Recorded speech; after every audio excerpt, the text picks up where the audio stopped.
Hi welcome to life line. ఈ రోజు TV9 స్టూడియోలో ఉన్నారు doctor Vardhan from Vardhan Ayurveda hospital. ఈ రోజు లైఫ్ లైన్లో మనం డిస్కస్ చేయబోతున్నాం నెక్ పెయిన్, బ్యాక్ పెయిన్ గురించి తెలుసుకోబోతున్నాం. మీరు కూడా డాక్టర్ గారితో మాట్లాడాలనుకుంటే, అపాయింట్మెంట్ పొందాలనుకుంటే టీవీ9 స్క్రీన్ మీద డిస్ప్లే అవుతున్న నెంబర్స్కి కాల్ చేసి సార్తో మీ ప్రాబ్లమ్ షేర్ చేసుకోవచ్చు అండ్ అపాయింట్మెంట్ కూడా పొందొచ్చు. హాయ్ సార్, వెల్కమ్ టు ఆ స్టూడియో. థ్యాంక్ యూ అండి. డాక్టర్ గారు, బ్యాక్ పెయిన్, నెక్ పెయిన్ గురించి మాట్లాడుకుంటే ఏజ్తో సంబంధం లేకుండా ఎక్కువగా చూస్తున్నాం. After Covid work from home చేసే వాళ్ళ సంఖ్య కూడా చాలా పెరిగింది. అండ్ మొబైల్ అయితే చిన్నపిల్లల నుంచి పెద్దవాళ్ళ వరకు చాలా మంది యూజ్ చేస్తున్నారు. అసలు back pain, neck pain symptoms ఏ విధంగా ఉంటాయి? ఎప్పుడు మిమ్మల్ని కన్సల్ట్ అవుతే బెటర్ అంటారు? ఒకటండి, ఒక చిన్న కొటేషన్ చెప్తాను. Pain management is temporary, spine mastery is life long.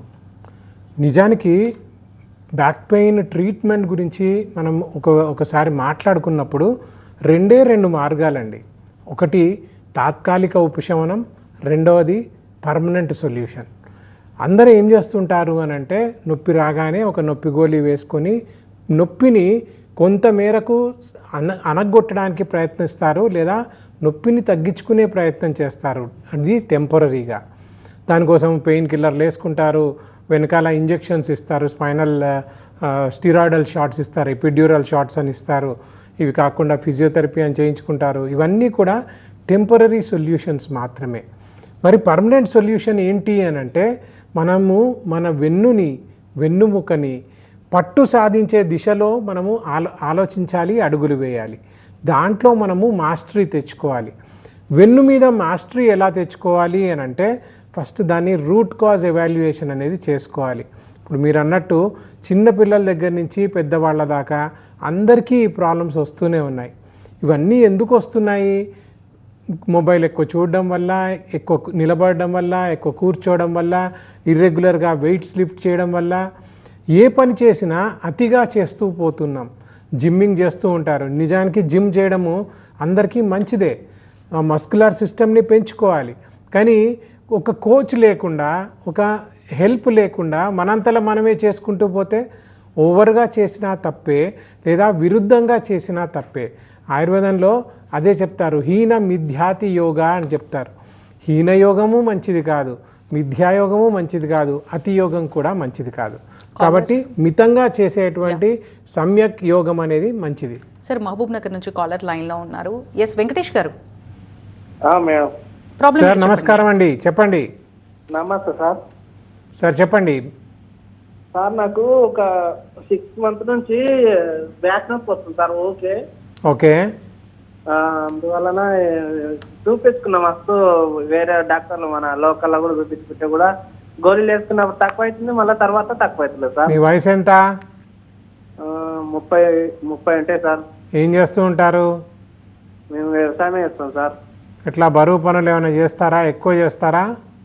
బరువు పనులు చేస్తాం సార్, కొద్దిగా చేస్తాం అట్లా ఇట్లా. ఎందుకు వచ్చింది ఇది? అసలు ఈ ప్రాబ్లం ఎందుకు వచ్చింది? ఎందుకు ఇక నాకే అర్థమవుతుంది సార్. అదే ఒకటండి, అంటే మీరు 30 ఏళ్ళప్పుడే మీకు వెన్నునొప్పి వస్తే 60 ఏళ్ళకి రావాల్సింది 30 ఏళ్ళకే మీకు వస్తే మీరు ఏం చేశారు అనేది చాలా ఇంపార్టెంట్ అండి. ఎందుకంటే మామూలుగా వాతం పెరిగేది వార్ధాక్యం అనేది ఏదైతే వస్తుందో ఆ వాతకాలం అంతా 60 దాటిన తర్వాతనే రావాలి. అప్పుడే బోన్స్ డీజనరేట్ అవుతాయి, అంటే భూమికలు అరిగిపోవడం స్టార్ట్ చేస్తాయి. కానీ మీరేంటి 30 ఏళ్ళకే 60 ఏళ్ళ పని చేసేసి ఉంటారు. అతిగా మీరు శరీరాన్ని వాడుంటారు, ఎక్కువగా బరువులు ఎత్తుంటారు. అలాంటి దశలో మనం చేయాల్సింది ఏంటి అంటే, వెనకాలన్న కండరాలని మనం బలోపేతం చేసుకోవాలి. మంచి కాల్షియం రిచ్ ఫుడ్ తినాలి. సో ఒకసారి స్క్రోల్ అయ్యే నెంబర్కి కాల్ చేయండి, 04049171819 అనే నెంబర్కి. మిమ్మల్ని చూసి మీ శరీర ధర్మాన్ని బట్టి, మీ వ్యాధి తీవ్రతను బట్టి మీకు సలహాలు సూచనలతో పాటు మంచి చికిత్స కూడా చేసి మూలం నుంచి మీ వెన్నునొప్పిని తీసేయడానికి ప్రయత్నం చేద్దాం సార్. అశ్వత్ కాలర్ లైన్లో ఉన్నారండి ఫ్రమ్ బెంగళూరు. ఎస్ అశ్వత్ గారు, ప్రాబ్లం ఏంటో షేర్ చేయండి డాక్టర్ గారికి. హలో. హలో అండి. యా డాక్టర్ గారు, క్రానిక్ బ్యాక్ పెయిన్ అని అంటే ఎలాంటి లక్షణాలు కనిపించినప్పుడు ఇది క్రానిక్ బ్యాక్ పెయిన్గా కన్సిడర్ చేయాలంటారు? అండ్ చాలామంది కూడా ఫైల్స్ తీసుకొని మీ దగ్గరకు వచ్చి, సార్ సార్ట్అవుట్ చేయండి, మేము సెకండ్ ఒపీనియన్ తీసుకుంటాము, మాకు సర్జరీ లేకుండా చేయండి, మీ హిస్టరీ బాగుంది, చాలామందికి మీ ట్రీట్మెంట్ బాగా వర్కౌట్ అయింది, మాకు కూడా అలా ఇంప్లిమెంట్ చేయండి అని వస్తారు. అన్నీ ఫైల్స్ తీసుకొని వచ్చే ముందు అలా అప్పుడు రావాలంటారా? ఎంత ముందు వస్తే మీరు వాళ్ళకి బెటర్ ట్రీట్మెంట్ ఇవ్వగలరు? ఒకటండి, అంటే సింపుల్ క్యాలిక్యులేషన్ చెప్తాను. 100 మందిలో నా దగ్గరికి 80-90% అందరూ సివియర్ ఫామ్లోనే వస్తారండి. నిజానికి అసలు నాకు వెన్నునొప్పి రాకూడదు అని ఏం చేయాలి అని అడగడానికి వచ్చేవాళ్ళు 100లో ఒక్కరు కానీ ఇద్దరు మాత్రమే ఉంటారు.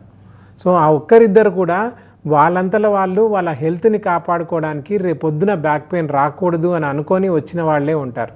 మిగతా ఒక 8 మెంబర్స్ 10 మెంబర్స్ ఎవరైతే ఉంటారో చాలా ఎర్లీ స్టేజ్లో వస్తారు. అంటే ఆ స్టేజ్లో వస్తే మేము simple diet management, simple exercise management, simple posture మార్చుకోమని చెప్పడం, వెయిట్ లిఫ్టింగ్ ఎలా చేయాలి, ఎలా కూర్చోవాలి, ఎలా నిలబడాలి అని చెప్పడం, ఇవన్నీ చెప్తే దానంతలదే వెన్నునొప్పి తగ్గిపోతూ ఉంటుంది. కానీ యాజ్ ఏ ఫ్యాక్ట్ ఒక 8-10 మెంబర్స్ మాత్రమే ఆ ఫేజ్లో ఉంటారు.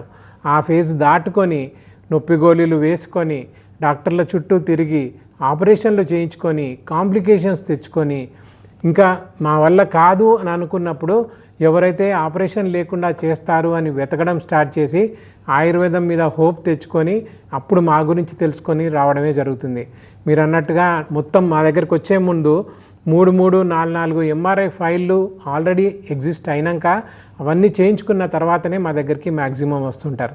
కానీ ఇక్కడ గుర్తుపెట్టుకోవాల్సిన విషయం ఏంటంటే అలాంటి కండిషన్స్లో వచ్చినా కానీ ఏ రే ఆఫ్ హోప్ మాత్రం డెఫినెట్గా ఉంది. మీకు డెఫినెట్గా మంచిగా అయ్యే ఛాన్సు, కత్తిఘాటు లేకుండా మంచిగా చేసే ఛాన్సు ఆయుర్వేదంలో ముఖ్యంగా మేము చేసే మేరు చికిత్స, మర్మ చికిత్స అనే చికిత్సా పద్ధతులలో డెఫినెట్గా ఉంది. ఎస్ డాక్టర్ గారు, ఆయుర్వేదంలో బ్యాక్ పెయిన్కి అంటే కంప్లీట్గా రిలీఫ్ దొరుకుతుందని భావించవచ్చా? డెఫినెట్లీ ఎస్ అండి. కాకపోతే ప్రతి పేషెంటు ఇప్పుడు మనము ఓవరాల్ పిక్చర్ మాట్లాడుకున్నప్పుడు బ్యాక్ పెయిన్ గురించి మాట్లాడుతున్నాం. కానీ ఇక్కడ ఒక చిన్న పాయింట్ ఉందండి. బ్యాక్ పెయిన్ ఆ పేషెంట్కి ఎంత ఇబ్బంది పెడుతుంది, ఇంకొక పేషెంట్కి ఎంత ఇబ్బంది పెడుతుంది అనేది చాలా ఇంపార్టెంట్. అంటే బ్యాక్ పెయిన్ని రేషనలైజ్ చేసి మాట్లాడకూడదు, పర్సనలైజ్ చేసి మాట్లాడాలి. So back pain person to person మారుతుంది, person to person body constitution మారుతుంది. ఆ బాడీ కాన్స్టిట్యూషన్ని అర్థం చేసుకొని మనం ట్రీట్మెంట్ చేస్తే డెఫినెట్గా సొల్యూషన్ ఉంటుంది. కాలర్ లైన్లో ఉన్నారండి ఫ్రమ్ భీమవరం. ఎస్ అంజలి గారు, ప్రాబ్లం ఏంటో చెప్పండి. సార్ నమస్తే సార్. అమ్మా నమస్కారం తల్లి, చెప్పండి. సార్ నాకు ఒక 1 ఇయర్ నుంచి వన్ సైడ్ లాగుతుంది సార్. పైన కట్ట దగ్గర నుంచి కాలు వరకు లాగుతుంది. అలాగే చూపిస్తే సయాటికా అన్నారు సార్ నాకు. ఓకే. కింద కూర్చోవడం లాంటివి చేయకండి అని మందులు ఇచ్చారు. అలా వాడి తగ్గేయక మానేశాను సార్ నేను. ఓకే. మళ్ళీ ఇప్పుడు స్టార్ట్ అయింది, బాగా ఎక్కువైపోయింది సార్ నాకు. ఎంత వయసు మీది? 37 సార్ నాకు. పిల్లలు ఎంతమంది? 2 అబ్బాయిలండి. నార్మల్ డెలివరీలా, సీజరా? నార్మలేనండి. ఓకే. వెనకాల నడుముకి ఏమైనా ఇంజక్షన్లు తీసుకున్నారా? లేదండి. ఎందుకు స్టార్ట్ అయింది బ్యాక్ పెయిన్? నాకు ఎక్కువ వాళ్ళు అన్నారండి నాకు. ఓకే అమ్మా, ఇక్కడ ఒకటి చిన్న పాయింట్ చెప్తానమ్మా. మనము ఎక్కువగా బరువులు ఎత్తినా, ఇర్రెగ్యులర్గా కూర్చున్నా, ఇర్రెగ్యులర్గా నిలబడ్డా మనకు బ్యాక్ పెయిన్ అనేది వస్తూ ఉంటుంది. కాకపోతే బ్యాక్ పెయిన్ అనేది అన్నిసార్లు మనకు వ్యాధి రూపంలోనే రాదు. మనల్ని వార్న్ చేయడానికి, అంటే మనల్ని డేంజర్లోకి మీరు వెళ్తున్నారు, అపాయంలోకి మీరు వెళ్తున్నారు అని మిమ్మల్ని కరెక్ట్ చేయడానికి కూడా బ్యాక్ పెయిన్ వస్తూ ఉంటుంది. అలాంటి సిచ్యువేషన్లో మనల్ని మనము కరెక్ట్ చేసుకున్నాం అనుకోండి, ఆ బ్యాక్ పెయిన్ నెక్స్ట్ స్టేజీలోకి వెళ్ళదు. కాకపోతే మనము ఎప్పుడూ తప్పిదమే చేస్తూ ఉంటాం, ఆ బ్యాక్ పెయిన్లోకి ఇంకా వెళ్తూనే ఉంటాం. ఆ నొప్పి గోళీలు వేసుకొని అప్పటి వరకు టెంపరీగా తగ్గేటట్టు చూసుకొని మూల కారణాన్ని వెతకకుండా మనం చేస్తూ ఉంటాం. మీరు అన్నారు మందులు వేసుకున్నారు, రెస్ట్ తీసుకున్నారు, తగ్గింది, మళ్ళీ వచ్చింది. మళ్ళీ ఎందుకు వచ్చింది? మీకు మూల కారణం తీసివేయలేదు, మీకు ఎక్కడ నొప్పి వస్తుందో తెలుసుకోలేదు, మీరు ఆహారపు అలవాట్లు మార్చుకోలేదు, కరెక్ట్ అయినటువంటి ఎక్సర్సైజ్ ప్యాటర్న్స్ చేయలేదు, కూర్చునే విధానాలు, నిలబడే విధానాలు మార్చుకోలేదు. ఇవన్నీ మార్చుకొని ఉంటే ఆటోమేటికలీ మీకు అసలు ప్రాబ్లం మళ్ళీ వచ్చేదే కాదు. కాబట్టి ఒకసారి స్క్రోల్ అయ్యే నెంబర్కి కాల్ చేయండి. 040491718819 అనే నెంబరు. మాకు 5 బ్రాంచెస్ ఉన్నాయి. హైదరాబాద్లో 3 బ్రాంచెస్ ఉన్నాయి. నారాయణగూడ, తార్నాక, బంజారాహిల్స్లో బ్రాంచెస్ ఉన్నాయి. విజయవాడ, కర్నూలు, ఆంధ్రాలో కూడా మాకు బ్రాంచెస్ ఉన్నాయి. ఈ 25కి నేను విజయవాడలో ఉంటాను, 30వ తారీఖు కర్నూలులో ఉంటాను. అక్కడ డాక్టర్స్ ఉన్నారు, ట్రైన్డ్ థెరపిస్ట్ ఉన్నారు. మిమ్మల్ని చూసి మీ వ్యాధి తీవ్రతను బట్టి మీకు ట్రీట్మెంట్ ఏం చేయాలి, ఆహారపు చికిత్స చేయాలా, విహార చికిత్స చేయాలా, ఔషధ చికిత్స చేయాలా, లేదా మేరు చికిత్స చేయాలా అనేది కూలంకషంగా మిమ్మల్ని చూసి డిసైడ్ చేసి అప్పుడు చెప్తామమ్మా. సయాటికా గురించి అయితే చాలా ఎక్కువగా వింటున్నాం. అసలు సయాటికా అంటే ఏంటి, దీని లక్షణాలు ఏ విధంగా ఉంటాయి, దీన్ని కంప్లీట్గా క్యూర్ చేయవచ్చా లైఫ్ స్టైల్ మోడిఫికేషన్స్తో? ఒకటండి, అంటే సయాటికాని అర్థం చేసుకునే ముందు ఒక 2 టర్మ్స్ కూడా అర్థం చేసుకోవాలి. లోకలైజ్డ్ పెయిన్, రెఫర్డ్ పెయిన్ అని 2 ఉంటాయండి. లోకలైజ్డ్ పెయిన్ అంటే నడుములో మాత్రమే నొప్పి రావడం లేదా మెడలో మాత్రమే నొప్పి రావడం, దీన్ని లోకలైజ్డ్ పెయిన్ అంటారు. ఇది first stage of disc problem అనుకోండి, లేదా first stage of any spinal problem అనుకోండి, ఓన్లీ లోకలైజ్డ్ పెయినే కనబడుతుంటుంది. ఆ వ్యాధి తీవ్రత పెరుగుతున్నా కొద్దీ నడుములో ఉన్న నొప్పి కాస్త కాలంతా పాకే సయాటికాగా మారుతుంది, చెయ్యంతా పాకే సర్వైకల్ రాడికులోపతి లాగా మారుతుంది. సో మెడలో కంప్రెషన్ ఉంటే సర్వైకల్ రాడికులోపతి, నడుములో కంప్రెషన్ ఉంటే కాలంతా పాకే సయాటికాకి దారితీస్తుంది. ఈ రెఫర్డ్ పెయిన్ అని అంటే ఏంటి అంటే, చాలామంది వస్తూ ఉంటారు. నిన్న కూడా ఒక పేషెంట్ వచ్చాడు, చాలా సివియర్గా ఓన్లీ లెగ్ మసిల్ క్రాంపింగే ఉంది, అంటే పిక్కలు గట్టిగా పట్టేసే లక్షణంతో వచ్చాడు. వాళ్ళు ఆల్రెడీ అంటే మమ్మల్ని టెస్ట్ చేయడానికి కూడా మా దగ్గరికి పేషెంట్స్ వస్తూ ఉంటారు. ఆల్రెడీ ఎంఆర్ఐ చేయించేశారంట, L4 L5లో కంప్రెషన్ ఉందంట, అన్నీ ఉన్నాయి, ఎంఆర్ఐ తీసుకురాలేదని చెప్పారు, కానీ అన్ని డీటెయిల్స్ అన్నీ తెలుసు వాళ్ళకి. నేను అన్నాను, ఇది సర్వైకల్ లంబార్ కంప్రెషన్ అండి, L4 L5 కంప్రెషన్, అందుకనే మీకు పిక్కలలో నొప్పి వస్తుంది అని చెప్పాను. కానీ వాళ్ళు అప్పుడు చెప్తున్నారు, ఎంఆర్ఐ చేయించాము, L4 L5 కంప్రెషను, డిస్క్ ప్రొట్రూజన్ ఉందని చెప్తూ ఉంటారు. సో ఇక్కడ రెఫర్డ్ పెయిన్ అని అంటే అది థై పెయినే కావచ్చు, హిప్ పెయినే కావచ్చు, బటక్ పెయినే కావచ్చు, కాఫ్ మజిల్ పెయినే కావచ్చు, హీల్ పెయినే కావచ్చు, ఫింగర్ టోస్ పెయినే కావచ్చు. ఇలా డిఫరెంట్ ఆర్గాన్స్లో మనకు వచ్చినప్పుడు హీల్ పెయిన్ వచ్చిందనుకోండి, ఇవన్నీ కూడా ఇప్పుడు హీల్ పెయిన్, థై పెయిన్ ఇవన్నీ కూడా స్పైనల్ కంప్రెషన్కే దారి చూపిస్తాయి. స్పైనల్ కంప్రెషన్ ఉంటేనే ఇవన్నీ కూడా వస్తాయి. సో సయాటికా అంటే తొడల వెనకాల, మోకాల వెనకాల, పిక్కల వెనకాల, పాదం పర్యంతం వచ్చే అతి పొడవైనటువంటి నరం. ఆ నరం L4 L5 మధ్యలో నలిగినట్లయితే ఈ నొప్పులన్నీ వస్తాయి. తొడ నొప్పి, పిక్కల నొప్పి, కాలు నొప్పి, మడుమ నొప్పి అన్నీ కూడా కలుగుతూ ఉంటాయి. కాబట్టి ఏ నొప్పి వచ్చినా అది స్పైనల్ ప్రాబ్లమా కాదా అనేది అనాలిసిస్ చేసుకుంటేనే మంచిది. ఎందుకంటే మనం ఈరోజు కూర్చునే విధానాలు కానీ, నిలబడే విధానాలు కానీ, పడుకునే విధానాలు కానీ, బేసికలీ మన లైఫ్ స్టైల్సే కానీ అన్ని చిందరవందరగా ఉన్నాయి. కరెక్ట్ అయినటువంటి లైఫ్ స్టైలు, ఇది నిజంగా కరెక్ట్ పోస్చరా అని గుర్తుపట్టడం కూడా కష్టమైపోయిన నార్మలైజ్డ్ పొజిషన్లో మనం ఉండట్లేం.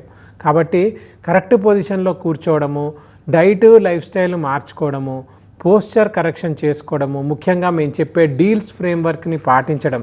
డి అంటే డైట్ మేనేజ్మెంట్, ఈ అంటే ఎక్సర్సైజ్ మేనేజ్మెంట్, ఏ అంటే art of posture management, L అంటే లైఫ్ స్టైల్ మేనేజ్మెంట్, ఎస్ అంటే స్లీప్ మేనేజ్మెంట్, స్ట్రెస్ మేనేజ్మెంట్. ఇవన్నీ సరిగ్గా చేసుకుంటే అసలు బ్యాక్ పెయినే రాదు. బ్యాక్ పెయిన్ వచ్చినా నెక్స్ట్ స్టేజ్కి వెళ్ళదు. నెక్స్ట్ స్టేజ్కి వెళ్ళినా సర్జరీ అవసరం రాకుండా ఈ డీల్స్ ఫ్రేమ్వర్క్ మిమ్మల్ని కాపాడుతుంది. సర్జరీ అయిన తర్వాత కూడా మళ్ళీ బ్యాక్ పెయిన్ రాకూడదు అని అంటే అప్పుడు కూడా ఈ డీల్స్ ఫ్రేమ్వర్కే పాటించాలి. కాబట్టి అన్నిటికీ మూలం ఈ డీల్స్ ఫ్రేమ్వర్క్. దాన్ని కరెక్ట్గా ఫ్రేమ్ చేశాము. మీకు స్క్రోల్ అయ్యే నెంబర్కి కాల్ చేయండి, 04049171819 అనే నెంబర్కి అపాయింట్మెంట్ తీసుకొని రండి. మీరు ఏ స్టేజ్లో ఉన్నారు అనేది తెలుసుకొని దాన్ని బట్టి చికిత్సలు చేయడానికి కూడా వీలవుతుంది. ఇక్కడ ఒక చిన్న పాయింట్ చెప్పాలి. మేము ఇక్కడ టీవీ షోకి వచ్చేది ఒక ½ అన్ అవర్ కోసమే వస్తాం. కాకపోతే మాది ఒక యూట్యూబ్ ఛానల్ ఉంది, వర్ధన్ ఆయుర్వేద యూట్యూబ్ ఛానల్ అని. 2,80,000 మంది సబ్స్క్రైబర్స్ ఉన్నారు. వీక్లీ 3 సార్లు మేము కొత్త వీడియోస్ అప్లోడ్ చేస్తూ ఉంటాం. Spinal problems, skin problems, sexual problems, infertility, gastro care, liver care, cancer care, మీరు చేయాల్సిన పనులు, మీరు తీసుకోవాల్సిన డైటు, మీరు ఫాలో చేయాల్సిన లైఫ్ స్టైల్స్, వీటన్నిటి గురించి కూడా వీక్లీ 3 వీడియోలు మేము అప్లోడ్ చేస్తూ ఉంటాము. షార్ట్స్ కూడా మేము రెగ్యులర్గా అప్లోడ్ చేస్తాం. మీరు ఒకసారి ఇంకా డీటెయిల్స్ కావాలి, ఆయుర్వేదం గురించి తెలుసుకోవాలి, ఆయుర్వేదాన్ని అడాప్ట్ చేసుకోవాలి అని అంటే వర్ధన్ ఆయుర్వేద యూట్యూబ్ ఛానల్ని సబ్స్క్రైబ్ చేసుకోండి. దాన్ని మీరు మొత్తం అన్నీ చూడడానికి, అడాప్ట్ చేసుకోవడానికి ప్రయత్నం చేయండి. డాక్టర్ గారు, స్పాండిలోలిస్థెసిస్ గురించి ఎక్స్ప్లెయిన్ చేస్తారా? ఒకటండి, అంటే స్పైనల్ ప్రాబ్లమ్స్లో మనము ఎన్ని ఉన్నాయి అని చాలామంది అని అడుగుతూ ఉంటారు. మొత్తం కలిపితే 48 రకాల స్పైనల్ ప్రాబ్లమ్స్ ఉన్నాయండి. దాంట్లో సయాటికా కావచ్చు, స్పాండిలైటిస్ కావచ్చు, స్పాండైలోసిస్ కావచ్చు, స్పాండైలోలిస్థసిస్ కావచ్చు, spinal tumour, spinal cysts, spinal intermedullary tumours, spinal degenerative disc disease, ఇలా 48 రకాల ప్రాబ్లమ్స్ ఉన్నాయి. స్పాండైలోలిస్థసిస్ గురించి మాట్లాడినప్పుడు మన వెన్నుముక మీద వెన్నుముక ఉంటుంది, మధ్యలో ఒక డిస్క్ ఉంటుంది. మనం కింద పడ్డప్పుడు ముఖ్యంగా మనం స్కేట్ బోర్డ్ ఇంజురీ అంటారు. అంటే మనం కూర్చోబోయే ముందు పక్కన మన గేలి చేయడానికి, మనల్ని ఆట పట్టించడానికి మన పక్కన వాళ్ళు చైర్ లాగేస్తూ ఉంటారు చూడండి, అప్పుడు పడతాం కదా. అలా పడ్డప్పుడు కరెక్ట్గా ఆ వెన్నుముక లిటరల్గా పక్కకు జరిగిపోతూ ఉంటుంది. ఆ లిటరల్గా పక్కకు జరగడాన్ని స్పాండైలోలిస్థసిస్ అంటారు. దీంట్లో 4 స్టేజీలుగా ఉంటుంది. 25% పక్కకు జరిగిపోతే దాన్ని ఫస్ట్ గ్రేడ్ స్పాండైలోలిస్థసిస్ అంటారు. దీంట్లో ఓన్లీ లోకలైజ్డ్ పెయిన్ మాత్రమే ఉంటుంది. రెండో స్టేజ్లో 25 to 50% పక్కకు జరుగుతుంది. దీంట్లో మీకు తోడదాకా రేడియేటింగ్ పెయిన్ కనబడుతూ ఉంటుంది. అదే మెడలో జరిగితే యూజువల్గా మెడలో తక్కువ జరుగుతుంది, నడుములోనే ఎక్కువ జరుగుతుంది. నడుములో జరిగినప్పుడు తోడదాకా మీకు రేడియేటింగ్ పెయిన్ వస్తుంది. మూడో స్టేజ్లో 50 to 75% జరిగిందనుకోండి, అది కాలంతా పాకే సయాటికాకి దారితీయొచ్చు.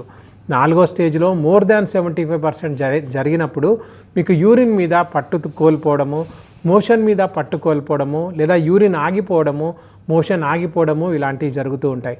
దగ్గినా తుమ్మినా కూడా యూరిన్ డ్రాప్స్ బయటకు వచ్చేస్తూ ఉంటాయి. ఇవన్నీ కాంప్లికేషన్కి సూచనలు అన్నమాట.